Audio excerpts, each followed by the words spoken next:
Alright, mic test, mic test. This is take 15. Take 15. Okay, so fork alignment. Pwedeng mawala sa alignment yung dalawang paa ng forks.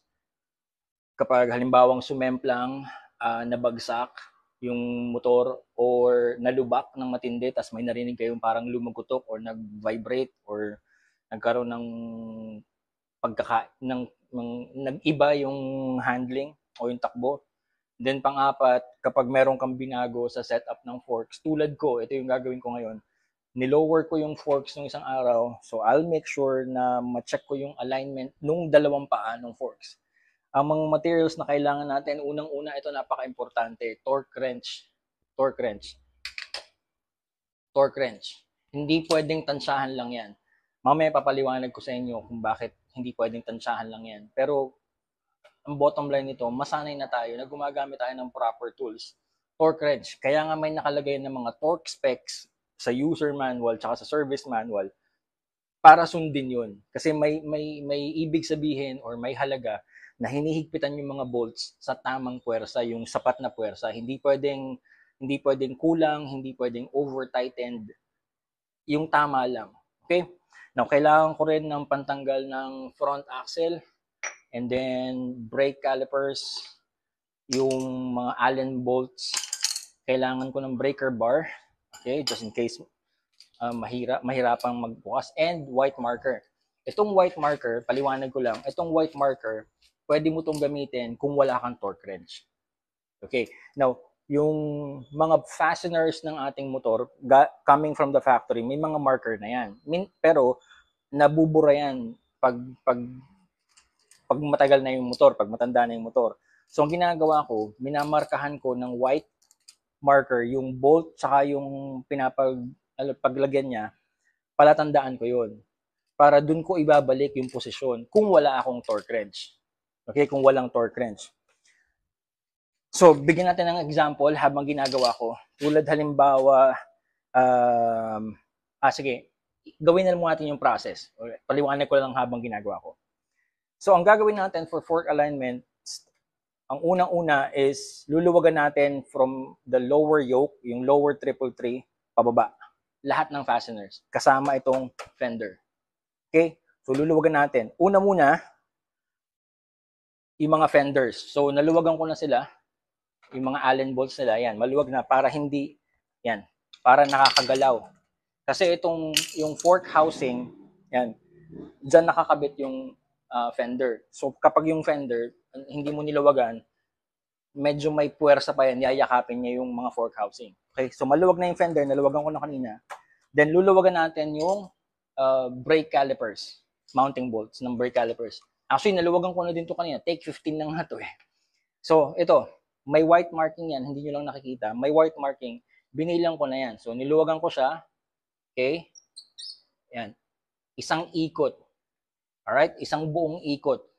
So mamaya, kung wala akong torque wrench, pag hinigpitan ko yan, hihigpitan ko siya ng isang ikot yung uli, pahigpit, hanggang sa magtama yung markers. Yun yung silbi ng markers. Pero dahil meron naman akong torque wrench, torque wrench natin. Okay, so higpitan ulit. Yun naman kabilang brake caliper. No, hindi ko na to i-edit o i-cut para makita nyo na itong proseso na to ay napakadaling gawin. Sobrang simple. Kailangan mo lang talaga meron kang tools. Okay, maluwag na yung fender, maluwag na yung front calipers. Ayan, maluwag na siya. Luluwagan naman natin itong rear axle. So una, luwagan natin yung axle clamp.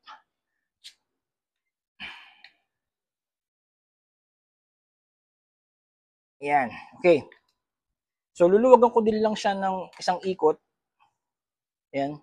Okay. Tapos, saka ko luluwagan yung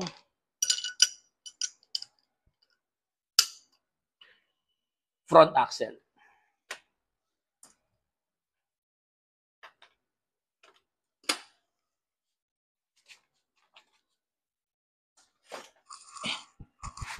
Yung mga bisikleta nakaharang. Mas maganda kung meron kayong stand para dito. Kasi kailangan nyo kasing balansehin yung motor.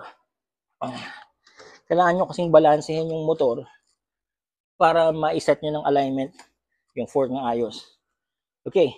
So itong front axle, luwagan lang natin para lang gumalaw yung forks na to. Okay? So tayo ay naka-paddock stand sa likod. Recommended yan para naka-upright yung motor. Front stand. Okay? So maluwag na ngayon lahat ng bolts sa baba. Luluwagan naman natin itong sa lower yoke.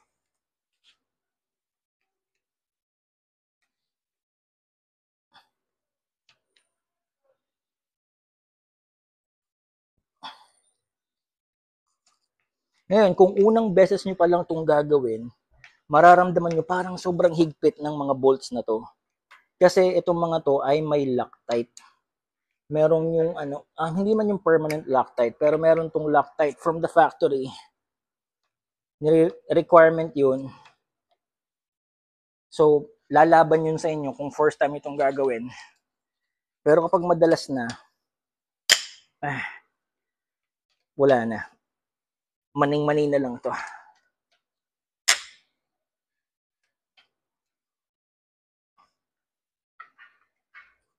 Okay, kahit one full turn lang, okay na yan. Dagdagan ko ng 1/2.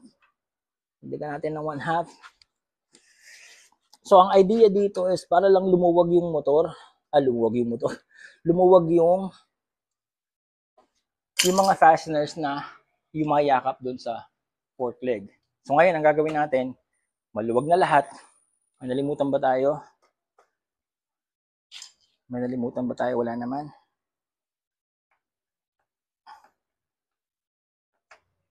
Okay.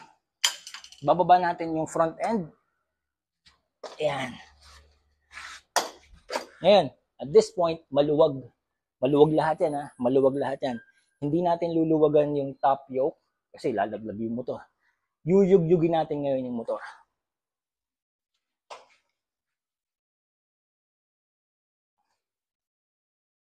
Okay, yung center, para tayo nagsi-CPR nito. Yuyug-yugin lang natin.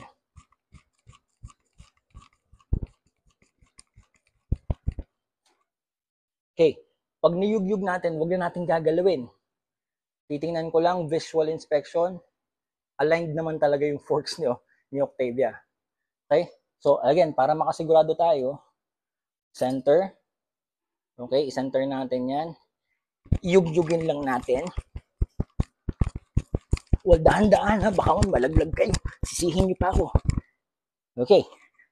Dahan-dahan, get off the bike. Huwag gagalawin. Huwag niyo munang iangat. So sa ngayon, ang nangyari doon, nung niyug-yug mo yun pababa, na kinocompress mo yung fork, gumagalaw ngayon yung fork leg. Kasi wala nakahawak sa kanya eh. Maluwag lahat yung fasteners. So libre-libre siyang mag-align ng sarili niya. So ngayon, ito, may sequence to ha, may sequence to yung pagpapabalik natin.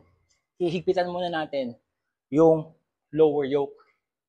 Okay? Para ma-hold natin yung fork leg. And remember, wag natin gagalawin yung motor. Wag natin gagalawin yung front. Na-align na natin yan.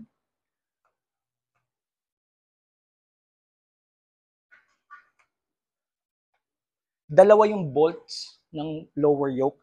So, alternate ko siyang hinihigpitan. Hindi pwedeng higpitan muna yung isa, saka ihahabol yung isa. Kailangan pantay ang pagpapahigpit. So, magiging maingat lang tayo. Ayan.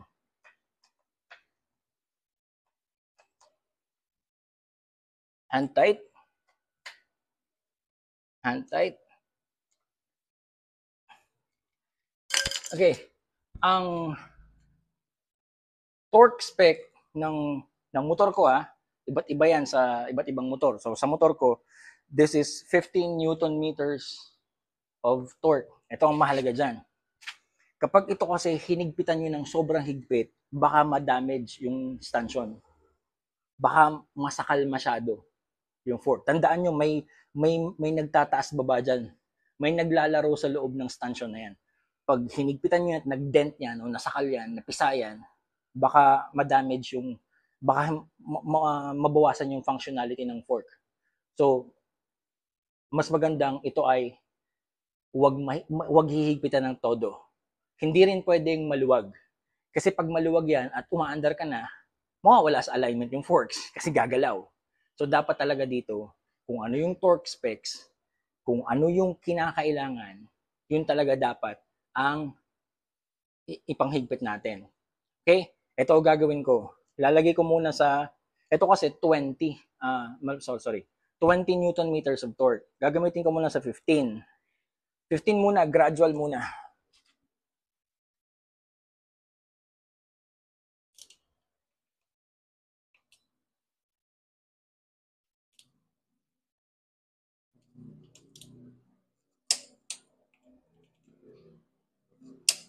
Okay, 15.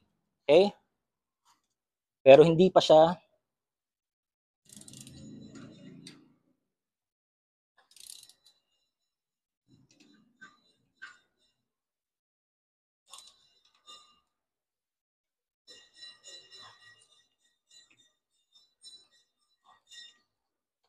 okay, pantay-pantay yon. Nag-15 na to.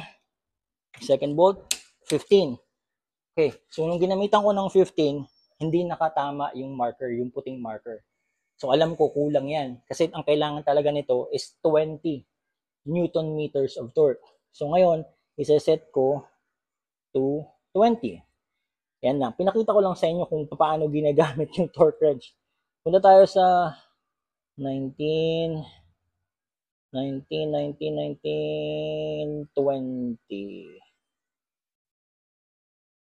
Ayan. So again, ulitin ko, kapag ito masyadong maluwag, there's a good chance na mawala sa alignment ang forks nyo. Kung ito naman ay sobrang higpit, there's a good chance na masakal nyo yung stanchion, baka ma-damage na yan, or magambala nyo yung function sa loob kasi mapipiga nyo ng todo yung stanchion. So this is 20 Newton meters. Tingnan natin. Okay. Ayun. Sa 20 Newton meters of torque, tumugma yung markers.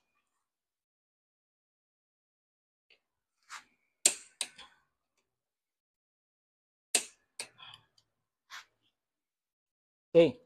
Papasadahan ko lang uli ng isa pa. Right. This is another tip for you sa mga gumagamit ng torque wrench.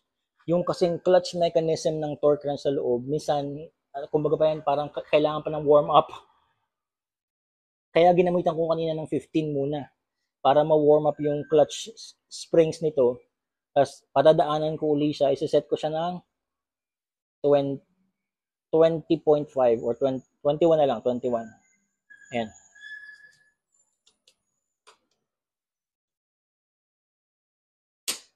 Okay. Nung sinet ko sa 20, ano ba to? 20.5, hindi na siya masyadong gumalaw.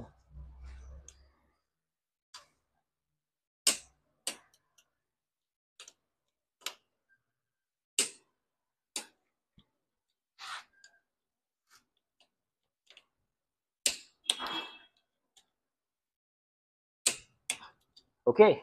So ngayon, secured na. Secured na yung ating lower yoke. Ang gagawin natin ngayon, ang isusunod natin is yung axle. Okay? So hindi mo natin iaangat yung motor, hihigpitan natin yung axle.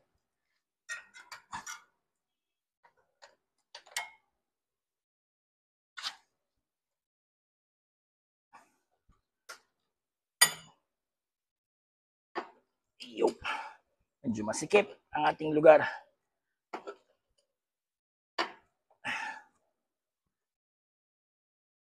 Okay. Ang kailangan ko sa front axle is 80 foot-pounds of torque naman.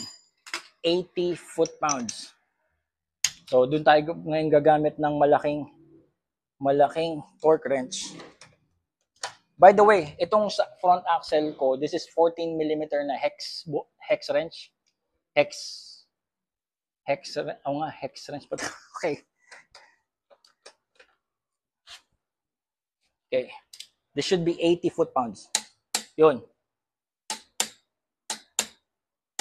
Okay. Hindi nyo naman kailangang ipaklik ng madami-madami. Pinarinig ko lang sa inyo yung click. So that is 80 foot-pounds. Alam ko, tighten to spec na itong ating front axle. Tapos, ang gagawin natin, hihigpitan natin yung axle clamp bolt.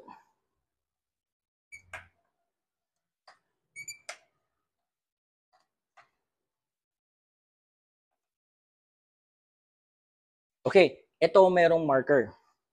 Ilalapit ko siya sa marker. Ayan. At ang spec nito is 25 Newton meters.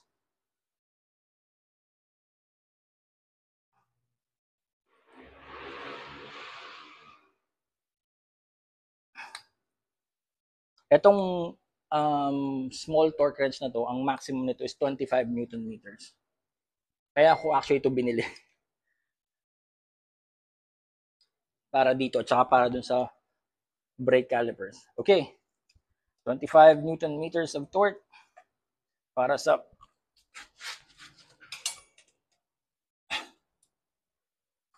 axle clamp.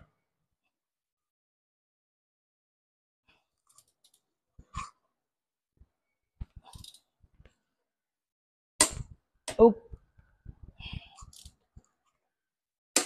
Okay. Alright. So ngayon, alam ko na secured na yung front axle. Okay. Iaangat natin yung unahan.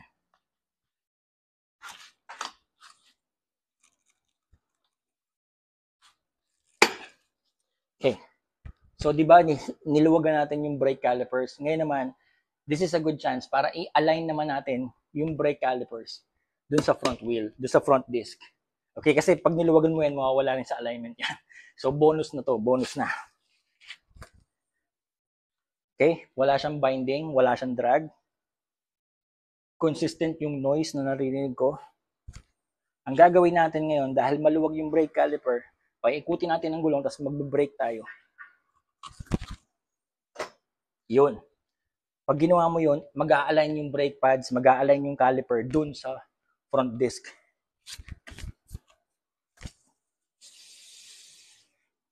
And this is also a good chance to inspect your tire.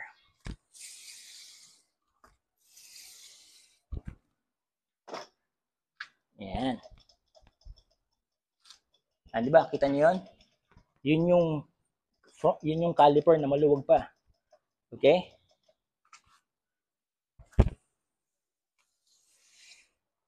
Mararamdaman nyo naman, ang sarap sa pakiramdam. Ang ganda ng ikot. Okay, kailangan ko ng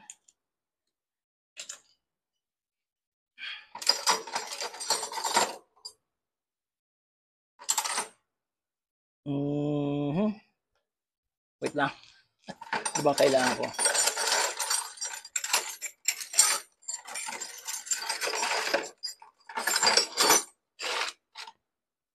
Wait lang. Okay. Wala akong mas maliit na wrench arm. It's okay. Okay. Ito, ako lang to ha. Technique ko lang to.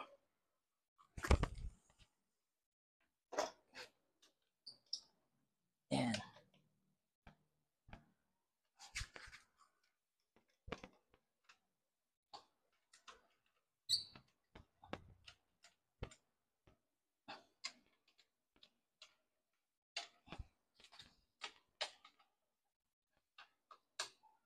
Okay. Kinamay ko na lang muna para mag-steady. Tapos yun, nirelease ko na yung front brake. Again, paiikutin mo, tapos habang umiikot, i-apply mo yung front brakes para mag-align, mag-set yung brake pads saka yung brake caliper. Then, you have to tighten it. Ngayon, may marker ako dyan, pero gagamitan ko ng torque wrench para sigurado ako. Brake calipers yan. So, huwag natin niyang ipagpustahan. This is 25 foot-pounds of torque. That's 20, 25.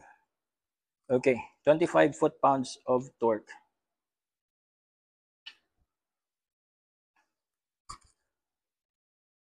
Okay, kabit natin yung natin. And then, let's tighten.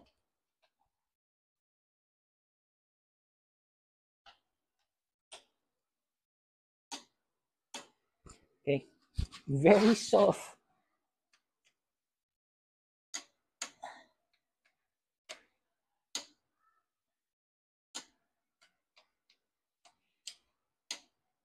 I am making sure na hindi ko ginagalawagan yung motor para hindi siya yan. Iyon. Alright.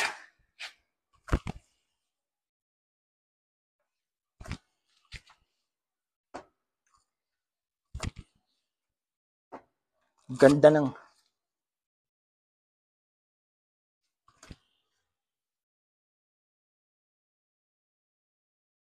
okay, so I will do a final inspection dun sa mga cables, dun sa mga tingnan natin baka may tumatama, baka may naipit, yung sensor natin, sensor okay, ABS dito okay, cable okay. Tapos, I will shake the caliper. It should move. Okay? Kailangan may movement yan. Okay? That is so good.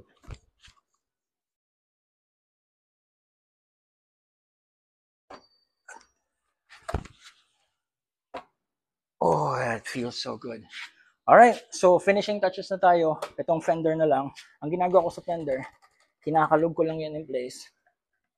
Hindi naman kinakailangan talaga masyadong mabusisi sa fender. Basta alam ko lang na siya ay secured. Wala siyang hindi siya sumasabit sa kung saan. Hand tight is enough.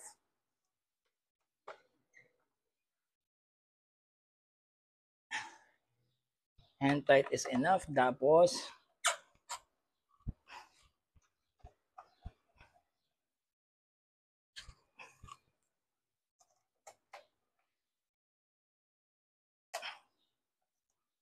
hindi mo talaga kinakailangan sobrang higpit nito. It's fine. Then, I'll just give it a final twist. Kasi muscle memory na to sa akin to. Alam ko na kung gaano kalakas yung pwersa na nilalagay ko para even pressure. Even pressure.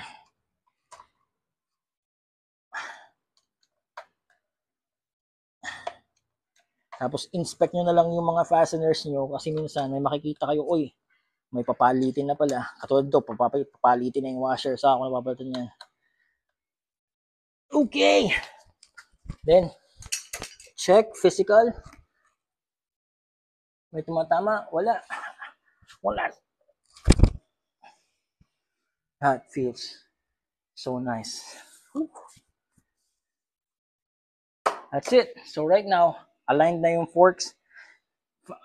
Siguro sa akin, final na lang is just I will bounce the front end. Okay, I will bounce the front end by doing this. Diba? Yan.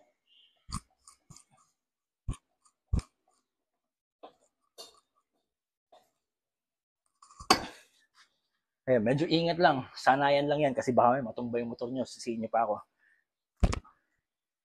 That is so good.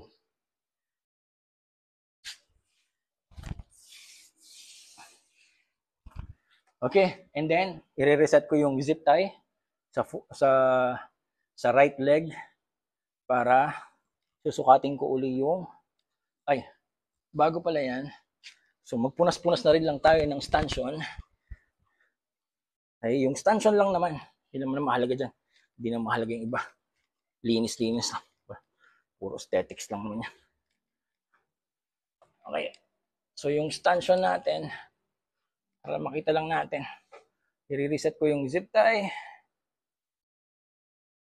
And now, I'm ready to ride. That's it. Fork alignment.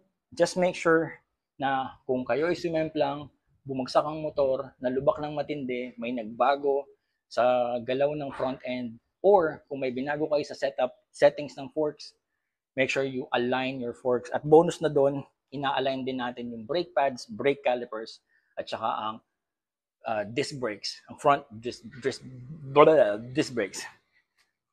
Sana nakatulong to. Thank you so much for watching. I will see you on the road or in another video.